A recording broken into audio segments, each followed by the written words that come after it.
at babala po sa mga magulang dahil maaari nang maharap sa kaso ang sino mang mapapatunayang irresponsable sa pagbabantay ng kanilang mga anak. Ito ay kasunod ng sunod-sunod na kaso ng pagkawala ng mga bata nito mga nakaraang linggo. May report si Alvin Baltazar.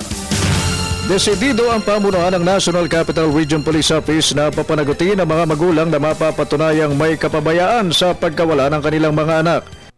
CRPO spokesperson Chief Inspector Kimberly Molitas na napatunayang kasi nila sa ilang kaso ng pagkawala ng isang bata ay bunga ng pagiging irresponsable ng mga magulang na inahayaan lamang gumala ang kanilang mga anak nang walang kailangang supervision mula sa kanila.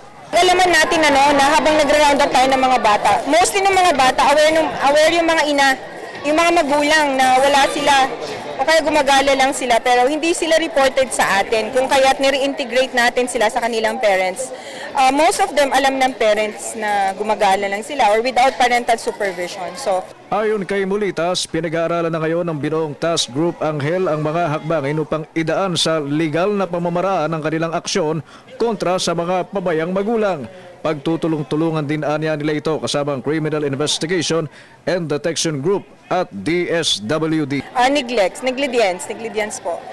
We're carefully studying yung ating Republic Act 7 at titingnan natin kung saan natin doon ipapasok yung ganong ginagawa ng ating mga magulang na pinapabayaan nila yung kanilang mga anak. Sa ginawang operasyon ng Task Group Anghel nitong nagdaang Sabado sa area ng Maynila, 35 mga bata ang nakuha sa iba't ibang lansangan ng syudad.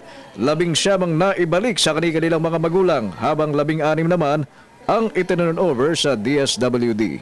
Para sa Telebisyon ng Bayan, Alvin Baltazar.